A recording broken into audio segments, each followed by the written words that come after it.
Shield in the Eurocars RX-7. Position 3, 56, Fred Gibson in the Turbo Bluebird. From position 4, car 8, Gary Wilmington in the Falcon. From 5 is 105, Terry Finnegan in the Commodore. From position 6, car 12, Jim Keogh of Victoria in the Commodore. From position 7, car 47, Brian Callahan in a Falcon. From position 8, 28, Barry Lawrence in a Commodore. From 9, 38, Bernie Stack in a Commodore. From 10, car 3, Mike Bergman in a Camaro. From position 11, car number 55, Christine Gibson in the Turbo Bluebird. From 12, car 19, Ken Matthews in a Commodore. They're ready for the start of the first round of the Amscar Better Breaks here at Amaroo Park.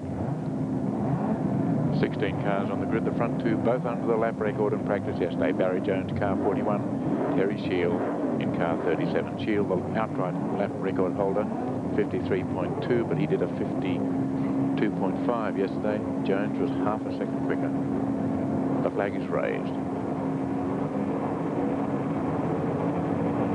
Racing in the first heat of the Better Breaks Amscar and getting away very smartly off the inside is Barry Jones, tailgated by Terry Shield. Gary Wilmington very quick to begin. Fred Gibson is away smartly, and there goes Christine Gibson following the field up to the top of Pave, where they'll drop into Dunlop for the first time. Jones the leader, Shield in second, Wilmington making a brilliant start there, and Terry Finnegan just ahead of the first of the Turbo Nisso drivers, Fred Gibson.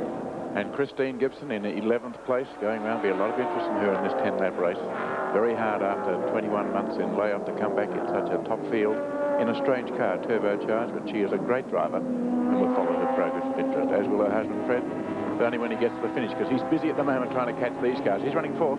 The two leaders are, as they practice, Barry Jones leading from Terry Shield. So it's 1-2 for Mazda RX-7, and the Falcon of Gary Wilmington. That's a good effort in front of Freddie Gibson, but this is the man leading for the first lap. Head tucked in, Barry Jones. Wilmington, then Freddie Gibson.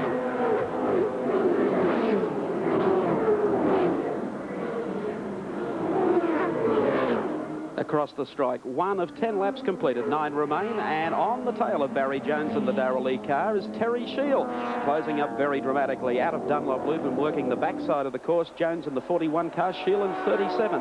Then you can see the gap back to Wilmington, the first of the Fords, and closing up on him is Fred Gibson in the first of the Turbo Nissans. Gibson very, very close in fourth place, but these are the two battling for the lead at the moment. Barry Jones, who prepares a lot of the car engines. Shield, who holds the lap record. Well, we have clear spaces, as you can see, as Channel 7 brings you race cam from Amaroo Park Raceway, and we're travelling along with Barry Jones in the 41 car. Pole City yesterday under the track record, and across the strike now for 2 completed laps, and 8 remain in this first heat this afternoon of the Better Breaks. Calling up the top of Pave Hill and dropping now into Dunlop Loop, and perhaps an opportunity for Evan to take us around the course with Barry Jones. Well, you're in the fast man in the field, fastest in practice. Now he's leading the race. He's coming sweeping down towards Mazda corner. That's appropriate. He's in an RX-7. This is the part where you suck your breath in. Flat out through this corner. You've got to get it dead right. You use up all the track, as you can see. Then he'll sweep to the right-hand side of the track to swing left through Honda. The only real left-hander on the circuit, out wide to those marker strips. A bit of a kink as he comes down towards Winfield corner, which lies at the end. This is the most dangerous circuit, a part of the circuit rather. More than a 90-degree bend to the right. You must get this right, close to the wall, and you've got to come out of there fast, because here lies the main straight. CRC past the start-finish line, and you've taken one very fast lap with Barry Jones. They have now covered 8 laps. Up the hill again, Barry Jones standing on the gas. 41, the Darrell Lee RX-7 goes over the top of Pave in second spot, and still chasing him hard is Terry Shield in the number 37 RX-7, and the dice back in third still continues with, of course, the Nissan Turbo of Freddie Gibson, and of course Terry Finnegan. Here we go, picking up again on that great scrap for third place, with Finnegan still running in third and using all of the racetrack, really working the rear end of the Commodore. It's all over the place, and trying very, very hard to keep the Turbo Nissan behind him. They've got a car to be lapped coming up, and that might make things interesting. It just depends when they strike him. It's car 42, one of the slower RX-7s, Terry Ryan at the wheel. He had problems in qualifying yesterday. He's moving over to let them through. And both cars slipped through, so he did the right thing there. Let these two quick men go, but you can see how hard Finnegan is trying that Commodore. He really is wagging the tail. The last lap board is out. These are the peasants fighting for third and fourth. Finnegan just leading Gibson across the line. And up maybe 200 metres in front of them. The battle still goes on for the lead. Coming down the back part of the circuit for the final time, and Terry Shield has gone through to take the lead away from Barry Jones. A surprising move on that part of the course. Jones, of course, who led from the outset, and now only 3 corners from home, it's Terry Shield, the track record holder, who has gone through to take over the lead. And no matter how hard Barry Jones is challenging, it looks like Shield is going to go on and record a win in the opening heat here today. He's a lap record holder. Jones was faster in practice yesterday, but Shield's going to win this heat. There are 2 more to go, though. And Barry Jones will be thinking a lot as he crosses the line in second place, saying, what happened there? How can I make sure it doesn't happen again? And talking of things happening, look at Freddie Gibson really making life miserable for Terry Finnegan, but he won't get by, and he can't get much closer than that.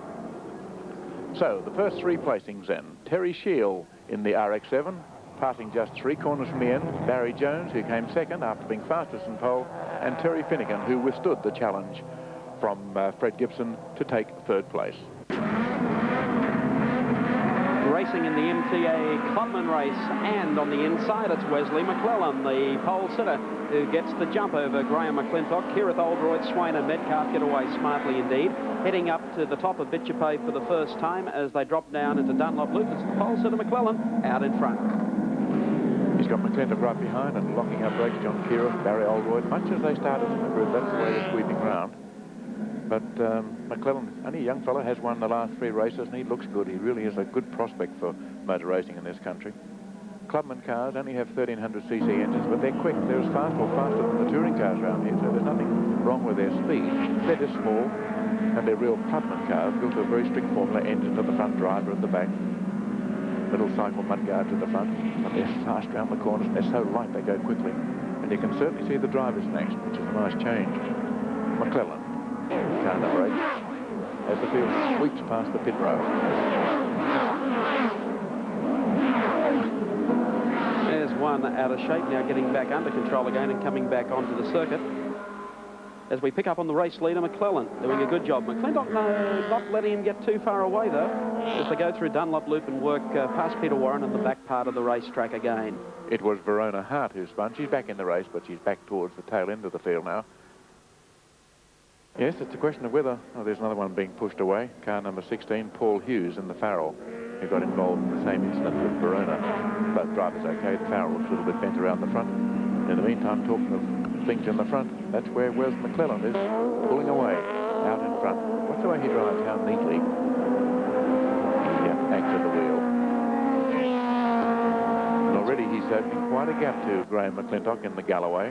Both Australian-made cars, Cheetah built in Victoria, the Galloway made in Sydney. 2 laps now completed of 5, 3 remain, obviously, in the MTA Clubman Series here at Amaroo Park. There's 22, McClintock. Still has it all to do if he can pull back the race leader, Wesley McClellan.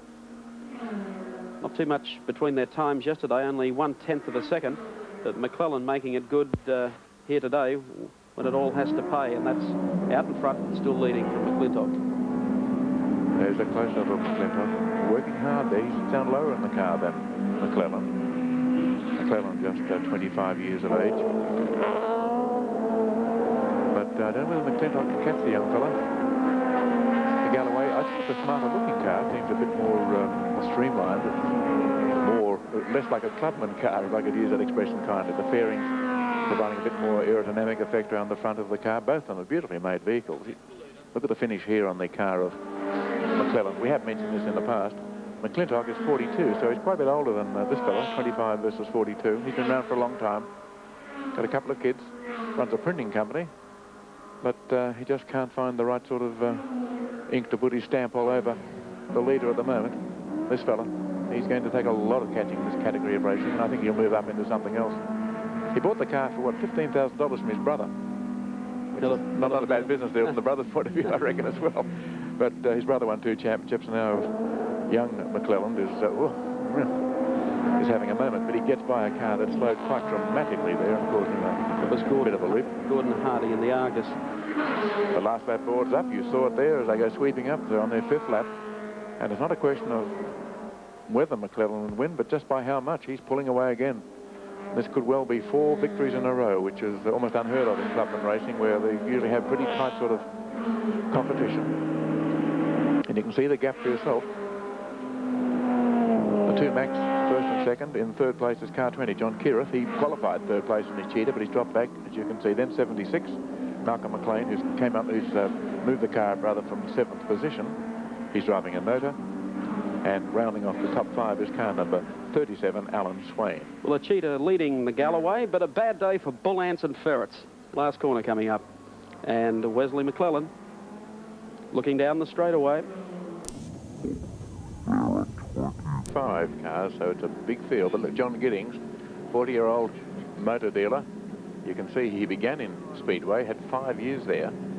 You'll certainly find a different sort of setting when he's appearing out here today, because he's got a lot of these series production drivers around him. And this is developing Michael Raymond into one of the most competitive parts of Australian motor racing. Exactly. Flag is up.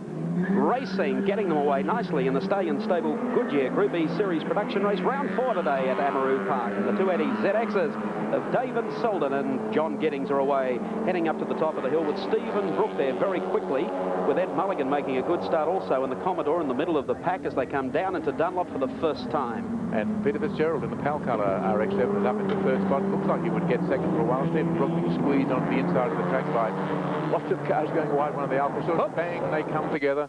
Alphas leaning on each other there. They're having a practice run for the Alpha Sud trophy later on. Let's hope there are a few of them left. It was Tony Longhurst appearing, coming out on top there in the shot put in the middle of Dunlop Loop. Down now to Honda for the first time, and our pole sitter David Selden has command. John Giddings, teammate, running a good second there as they stretch away just a little bit from the RX-7s, led of course by reliable Stephen Brook and Peter Fitzgerald. In fact, it's Stephen Brook, I think, has been shoved back a bit. It's Peter Fitzgerald who was leading the Mazda Challenge. That's him on the outside going very close to the fence, but it's an all Nissan race at the moment. It's Selden, Giddings out in front. Number 6, David Selden, who was fastest in practice. Here they go thundering past the pit lane.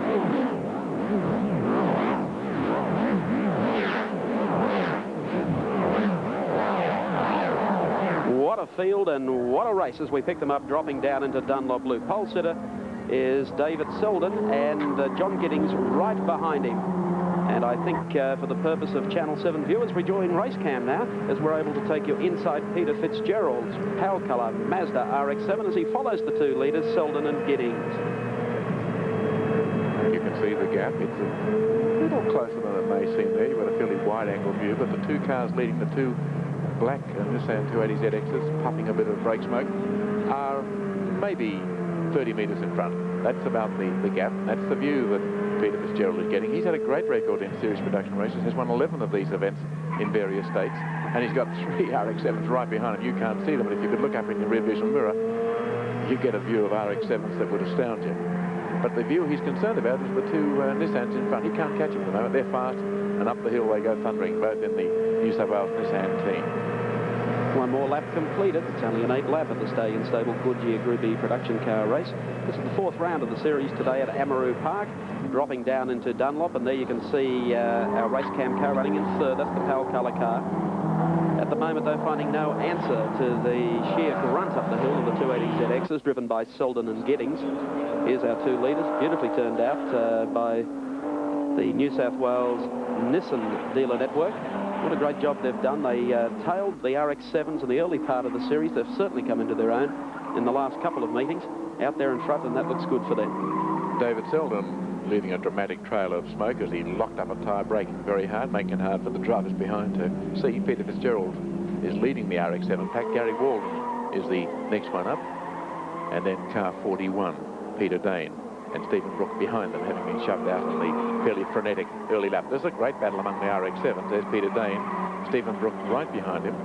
The Challenger from the Mads is being led at the top of the pack there, as you can see, by Peter Fitzgerald in the pale colour car. Then in the Great Gears machine, we have Gary Walden, the man who began his career in motor racing through winning a competition. Winning one of these little village drive-in type fairs, won himself a car, a TR7. And has become an exceptionally good racer. We see him mainly here at Amaroo Park. He's really a very talented driver. At the moment, he's finding it hard to get by another talented man, Peter Fitzgerald, but he's really giving him a bad time. Stephen Brook following Peter Dane behind him. They're the 4 Mazda drivers, but the 2 Nissan drivers are the ones leading the race. I think the Mazda fellas might be catching him a little bit. Peter Fitzgerald leading the challenge there. There's Walden, very, very close indeed that time to Fitzgerald from Honda corner. Dane. The next one back, Stephen Brook, about a couple of metres back behind them. Then a fair gap then to Alan Fender, and the next to the RX-7s, the Fender Signs entry. Whoop, that's a very wide line, and really left the door open for the Graydon Gears, which has had a bit of front-end minor adjustment. I thought they touched then. He went so close. Peter Fitzgerald really came across on his line, and it was only a few centimetres, I say, between that and disaster, but Walden managed to keep the nose out of the way, still pressing on. Peter Dane next, and Stephen Brook can't do much about it at the moment, getting up, because all the cars are so close. It was up here on the circuit in the very first lap, but he got hustled out wide in that scramble for early positions. He's having a battle to get by these cars. He's a man who has dominated the series production racing in the past, scoring more wins than anyone else, but he's having trouble today, and I don't think he's going to win this race. In fact, he'll be battling to pass some of these RX-7s right in front of him. Talking of passing things. Oops, that's Alan Springett. And I think it has. Indeed. Some interesting cars further back we haven't seen. There's a Fairmont, Peter Granger, car 9. We just caught a view of the roof from our under the pit camera position once. Here comes some pressure on Peter Fitzgerald once again by Walden in car number 57. Behind him, Peter Dane in the West End Mazda. So they've all been fairly close since the green flag saw them away.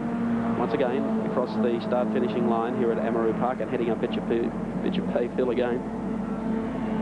The race leaders, the two 280ZX Nissans, driven by Selden and Giddings, have done a great job. They're out in front and doing it nicely. Fitzgerald now trying to protect third place. And there you can see the busy signs behind the back of the car, but in front of him, all unfortunately Peter can see, is the Nissan 280ZX is starting to run away from him. They've gained quite an advantage after the last lap or so, increasing their lead and running in team formation, which much pleased Leo Gagan no end.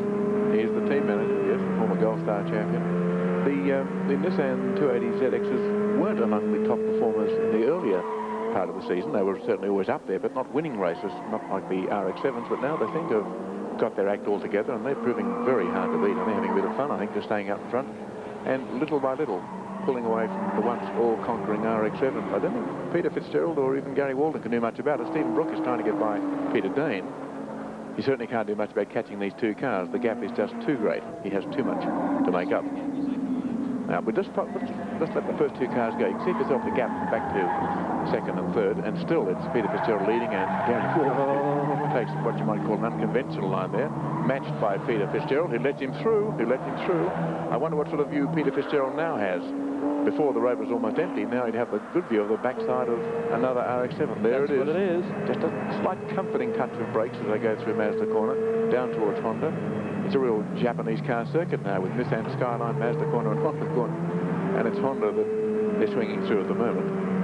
Walden making full use of the road, just clipping the edges here and there, pulling away a little bit under acceleration for Winfield. In fact, in front of him, if Selden or Giddings, one of the Nissans rather, has slowed a little bit, the second car. So that's probably given a little bit of incentive to Walden now that he has a clear road in front to go past, and he is using up all the road. Did you see how close to the fence he went? He's pulling away from Fitzgerald now. But can he catch them? The last lap board is up. I think the gap is too great. Well, 7 circuits have been completed. The most important one is this one. And that's the last one, as the race leader, David Selden, gave it a big twist, got a little round sideways. Giddings still following, so it looks like a 1-2 for the New South Wales Nissan dealer network, with Selden and Giddings doing a good job out there in front, and second spot coming down to Honda corner for the final time. Beautifully turned out cars. There's Selden going through, holding quite a comfortable lead over his teammate John Giddings. Then probably 100 metres back then to Gary Walden, tailed by Peter Fitzgerald. 10 then back to Peter Dane. And the next one is Stephen Brook, and I think that's the furthest back I've seen Stephen Brook place in a series production race here at Amaroo Park. The last corner comes up, and it's good times back for the New South Wales Nissan dealer network as David Selden leads John Giddings 1-2. 7 Terry Shield out of position 3, car 56 Fred Gibson in the Turbo Bluebird. From 4 is car number 8 Gary Wilmington in a Falcon. From 5 number 105 Terry Finnegan in a Commodore. From 6 car 12 Jim Keogh Victoria in a Commodore. From From 7 is 47, Brian Callahan in a Falcon. From position 8, car number 28, Barry Lawrence in a Commodore. From 9, 38, Bernie Stack in a Commodore. From 10, number 3, Mike Bergman in the Camaro. From 11, 55, Christine Gibson in the second of the Turbo Bluebirds. And out of position number 12, car number 19 is Ken Matthews in a Commodore. There are 4 more cars in the field. Andrew Manson in a Commodore, Joe Moore in a Falcon, John Craft in a Capri, and Terry Ryan in an RX-7. One of them, though, has stopped out on the circuit on the warming up lap, one of the tail enders in terms of the grid positions. But the front runners are all there. It's 2 Mazdas in the front row. The man who holds the lap record, 37, Terry Shield. The man who was quickest in practice yesterday, Barry Jones. The flag is now. Okay, Terry Shield getting a beautiful start there on the outside. Jones has muffed the start completely after losing the first heat, after leading all the way, and the entire field has almost gone past him. Up to the top of Bitchapave Hill, dropping into Dunlop Loop. And surprise, surprise, we've got a Ford here with Gary Wilmington slingshotting past, dropping down into Dunlop Loop. And now there's Freddie Gibson fighting back. One sideways there in a Commodore as they go through, and we pick them up on the back part of the course. Wilmington and the Ford leads heat number 2. Shield in second place. Finnegan is the next one through, followed by Pyrie Fred Gibson. And it was muscle power at the start. Wilmington in the big Falcon just shoved his way into the lead. He must have frightened the little daylights out of Shield. He said, where did you bring that thing from? He's in front. And now the Mazdas have to get by. And we saw Freddie Gibson shouldering his car around the corner there and muscling a Commodore out of the way. But it's Gary Wilmington leading the race in a Falcon. And the field for the first time of 10 laps thunders past pit road.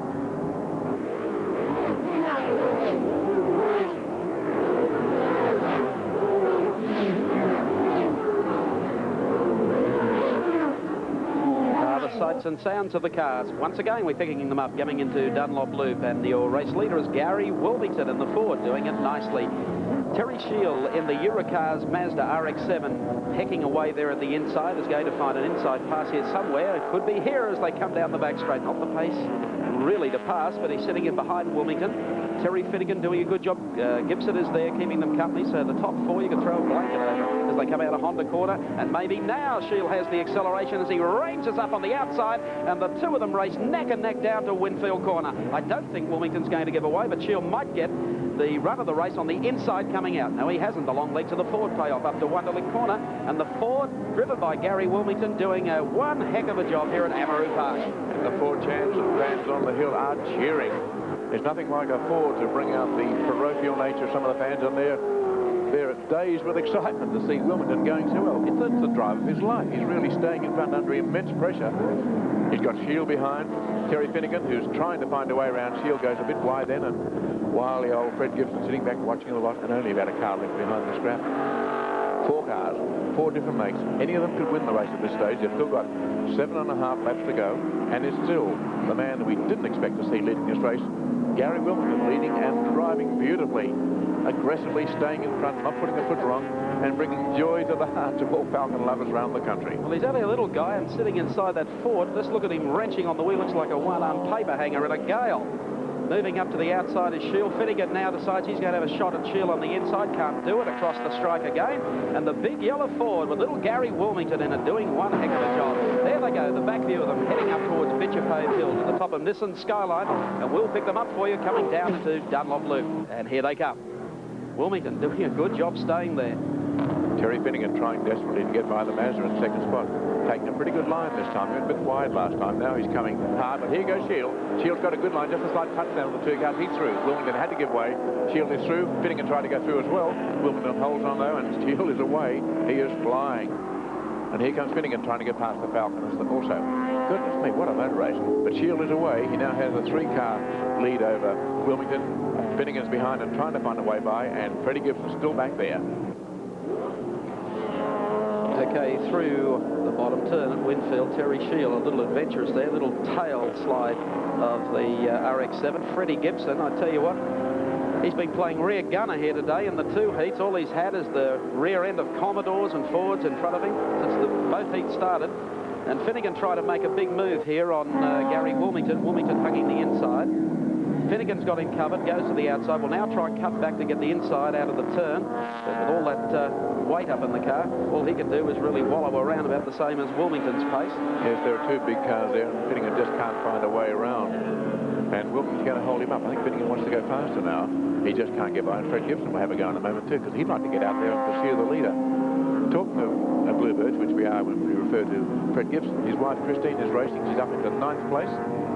She's only about 400 metres behind the leaders and doing exceptionally well in her comeback drive after a 21-month absence. Here's Wilmington going very wide out against the concrete wall.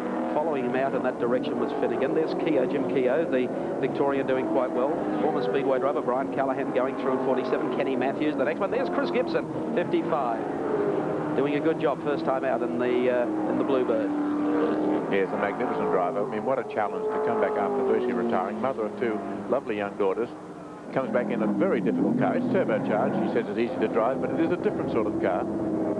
And there's hubby Fred up there in 4th place and trying to get up. He'd like to win the race, certainly do better than 4th. But he just can't get by the bulk. First of all, Finnegan's big blue Commodore, and then the even larger size of Gary Wilmington's Falcon, running in 2nd spot.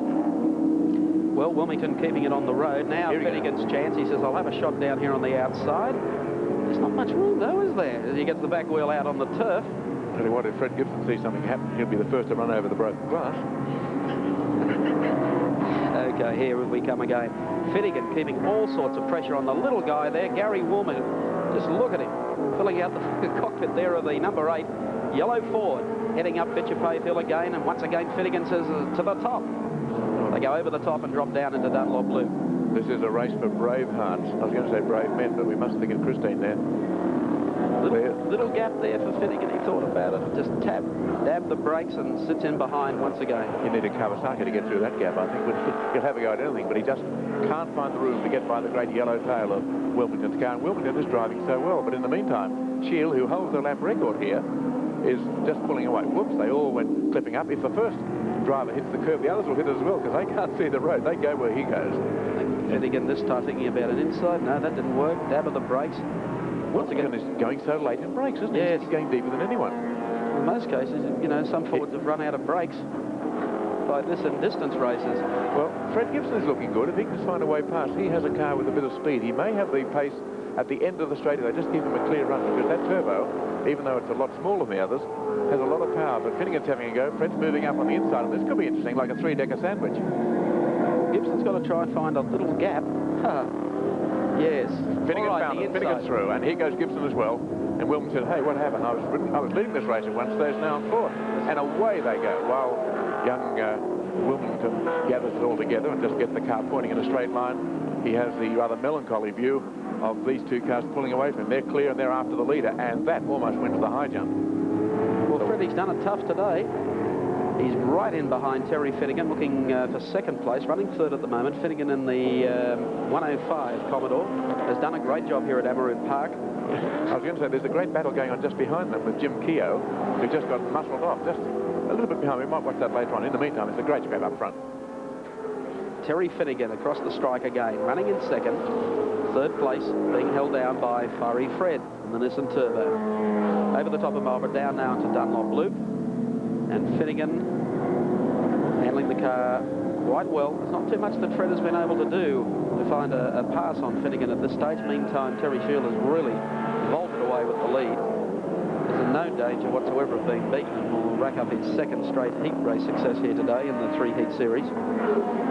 Pick them up at Honda Corner again. Hop, skip and a jump as Finnegan goes through. Gibson in the 56 Nissan Turbo following very, very closely indeed as they go down towards the right-hander at Winfield. Down past the lake area. Well, Finnegan is certainly being pressurised. Normally the neatest of big car drivers. He's hitting the curbs and bouncing the car around, just trying to save fractions of a centimetre to keep this man out from 2nd spot. Freddie Gibson. Fred knows his way around, been racing for more than 20 years. The last lap sign has gone up. They can't win the race, but Fred would like to come 2nd. On go the brakes as they come over the top of Skyline. Leader just went through. Here's 2nd.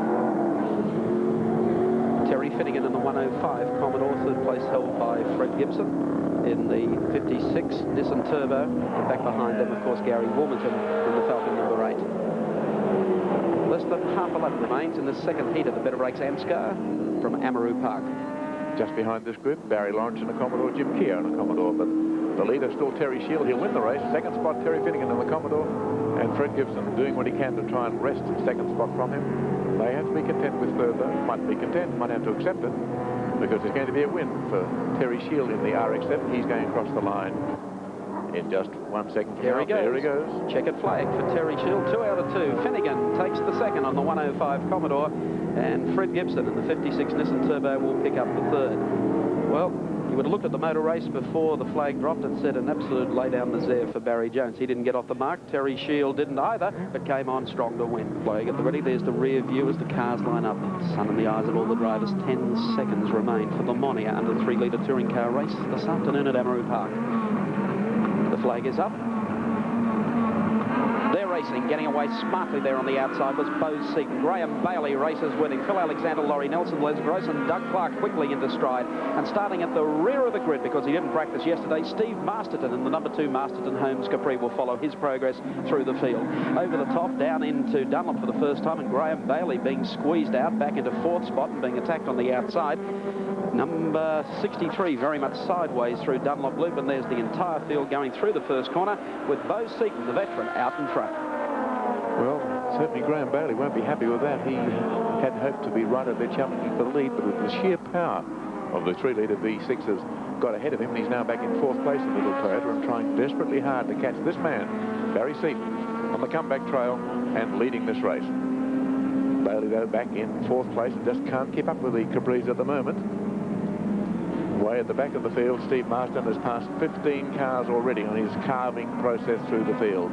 The race is long enough, 10 laps, for Steve Marston to catch the leaders. Let's see whether he can.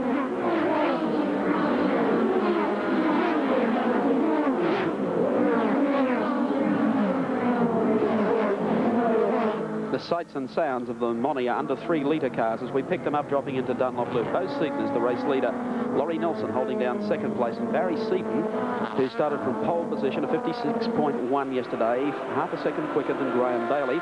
Bailey at the moment trying to put some pressure on and get up on the tail of the race leader Barry Seaton, but still back in 4th place, and the man making all the dramatic moves is of course Steve Masterton. But there's our race leader, number 33, the Alpha Couriers, yellow Capri up front, doing it nicely, Barry Seaton the driver.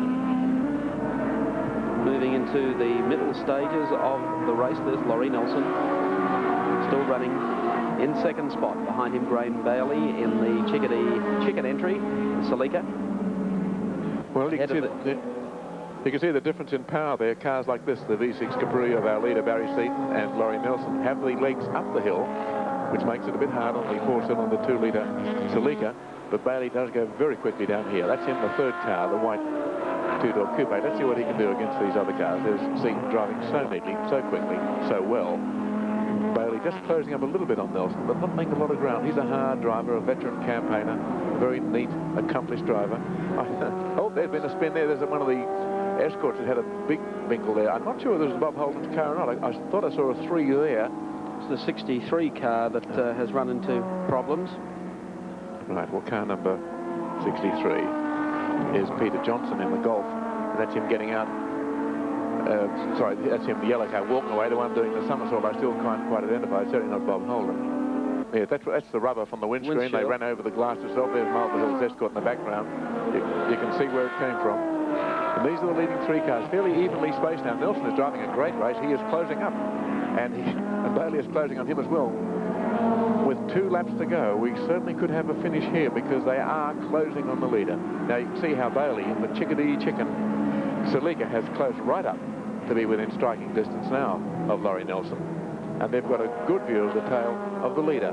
He's got a car to pass, which he does fairly easily, goes past down as Escort.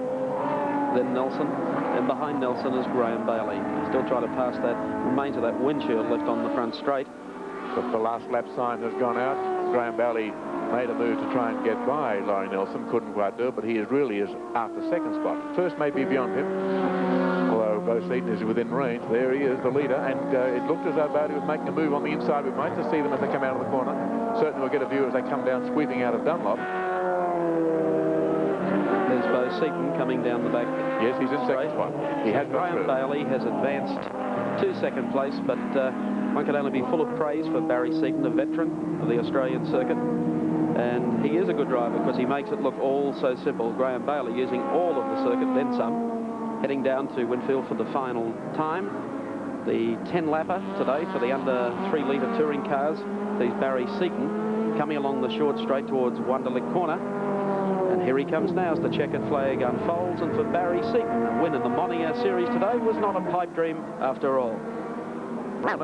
Bruce Stewart alongside in another Tirana. 11th position, Des Wall in a Tirana, and 12th spot, Ian Denner, car 5, a Cortina.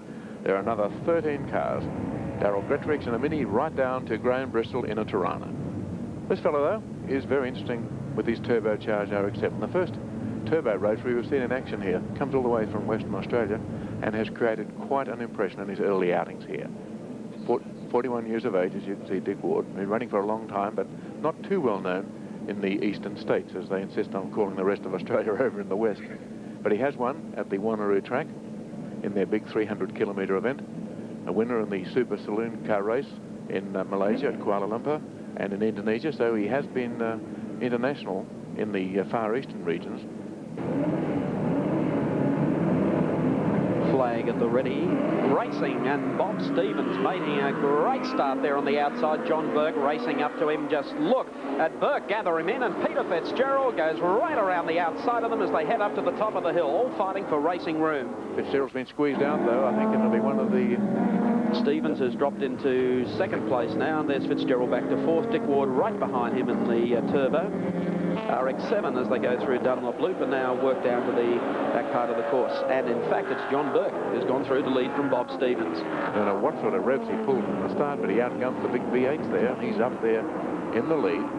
Stevens right on his tail.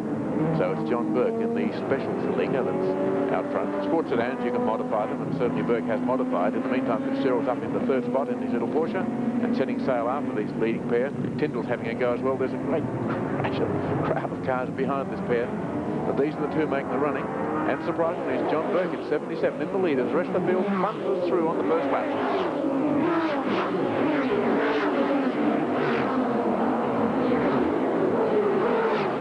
Many and varied lines as Bob Stevens takes, or thought he took the lead momentarily, but Burke came fighting back. So Burke's still in command of the situation with a lap or so down in this race. Bob Stevens still running in second place and keeping the pressure firmly on him because he knows that the man in the Porsche is not that far back in arrears, running in third. Well, Burke is really flying. He knows the parts of the circuit where Stevens is a threat, and he just puts his car into the most impossible positions to keep Stevens out.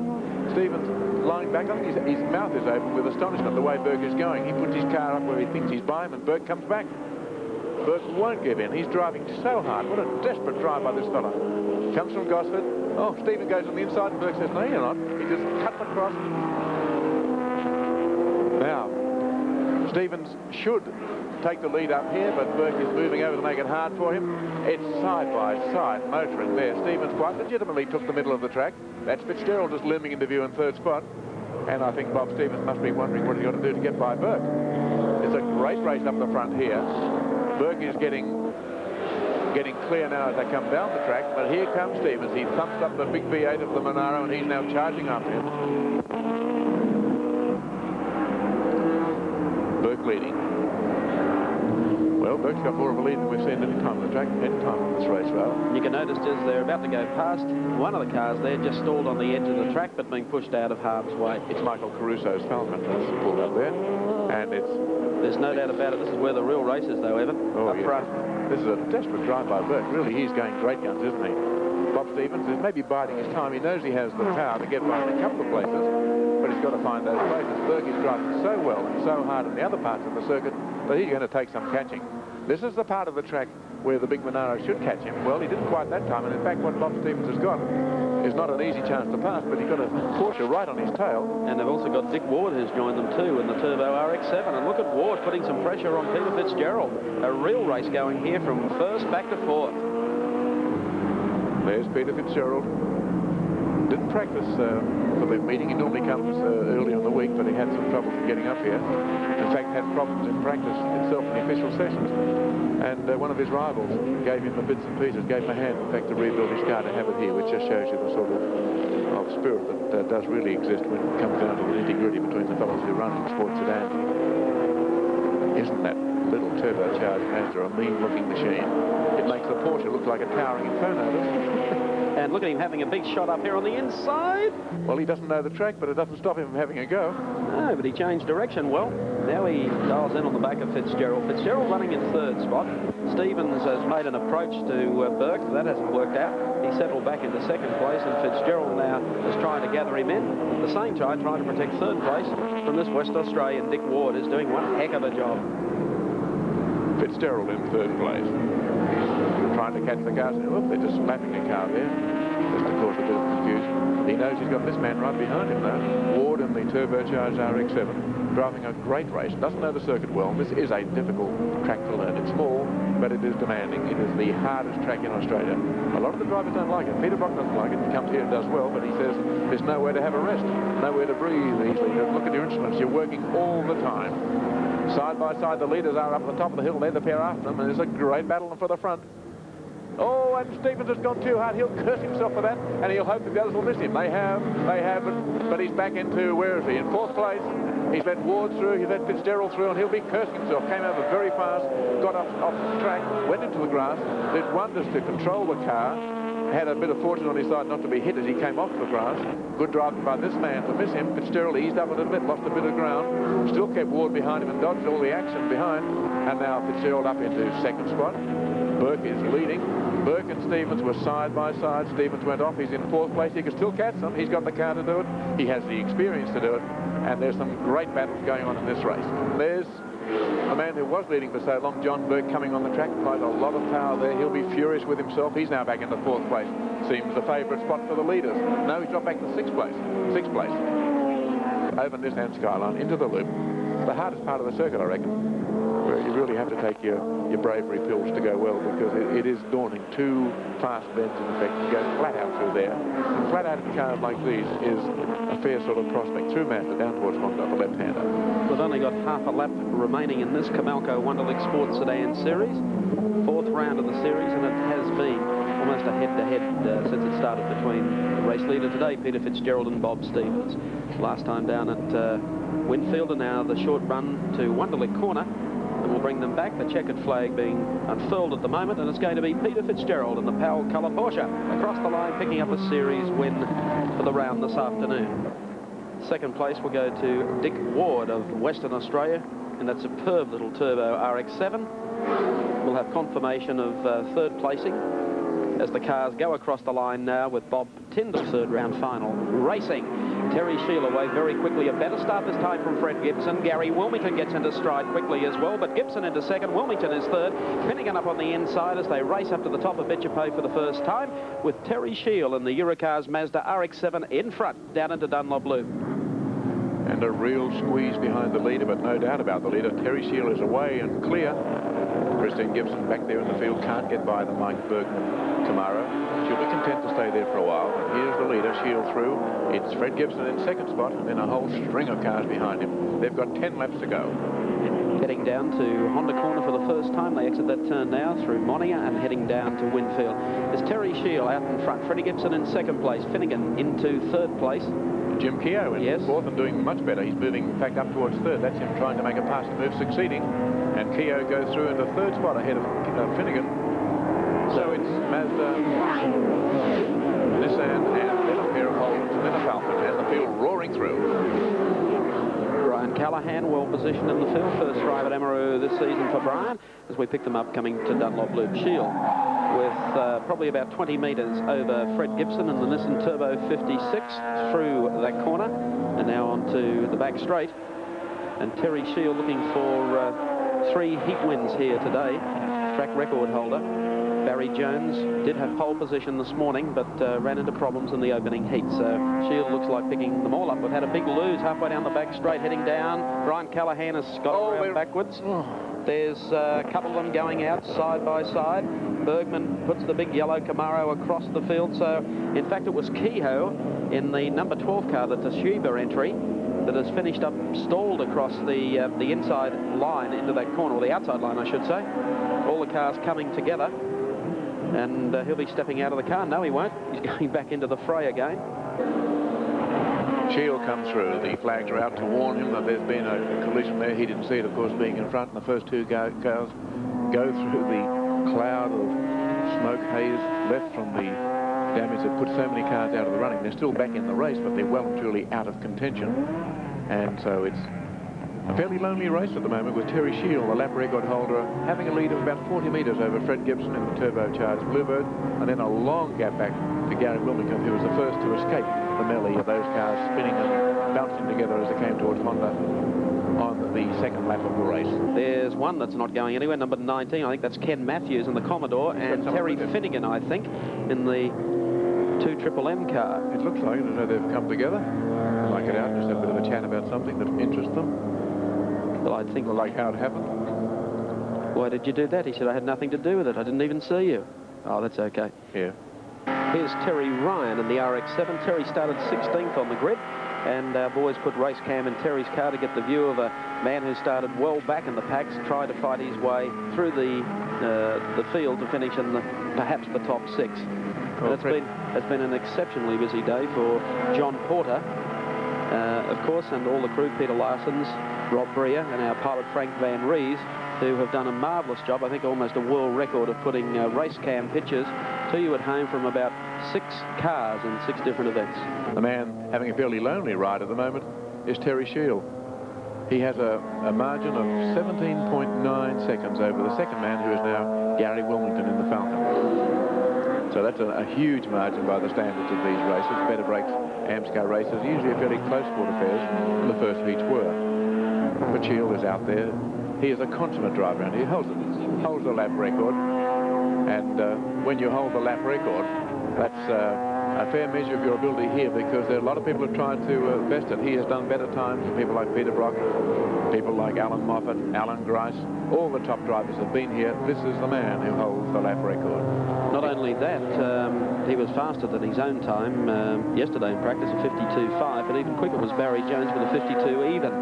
But Jones didn't improve on that in his first race dash today. But eventually went Shield's way when Jones let him through in the last lap. So Shield at this stage still in command and still at the track record and earning a whole bundle of points towards the Better Brakes Amscar Series. Shield must be looking pretty good for the big Silastic 300 here at the next meeting at Amaroo, Mike, because he's got the form, he's got the durability, he doesn't make mistakes, and he's the quickest. That's not a bad combination. Well, a lot of the leading teams came here last year, and it was a local product. Barry Jones, who teamed with Alan Jones for that exercise, and they won what was then the CRC 300, the Silastic 300. We held at Amaroo next month, and you'll see Peter Brock and all of the leading teams. That's those, of course, who are prepared to put their reputation on the line here at Amaroo Park. Terry Ryan, with our race cam, has just been passed, just been lapped by the leader, Terry Shield. So he's got a view up the straight, if he can see too much in the sun, of the man who's leading this race, and at the moment has only 1 lap to go.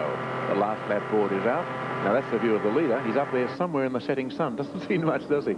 It's hard to see. It really is hazardous driving in the late afternoon here at Amaroo Park. So all the more praise to Terry Shield, who just hasn't put a wheel wrong. Here comes our race leader and series leader, Terry Shield, in the Eurocars Mazda RX-7, number 37, coming down to Honda corner for the final time. Well, where are all the opponents who are going to make life difficult for Shield? They're either in the garage area or they're trailing well behind him. 3 starts for 3 wins coming up at Amaroo Park Raceway in round 4 of the Better Brakes Amscar Touring Car Series. Winfield corner for the final time, the short straightaway to Wonderlick corner. And the man who drives to perfection on this particular course and must be favourite now for the Silastic 300 next month at Amaroo Park. The Amscar win today goes to Terry Shield, acknowledging the flag signal, and Terry Shield a very happy man indeed. He had a 20-second margin over the man coming second. If he still gets it, Mike Bergman and 36 John Craft in the Capri have come together. Well, Mike's in his share of instance all around him. But this is the way they're going to finish second and third. It's Gary Wilmington who holds off, even though he is that long margin behind the leader, and he runs across in second place, just ahead of Bernie Stack in the Commodore, who came up well to fill third place. That's the way they finished in the Better Brakes. So he's ready to go. No, he's just been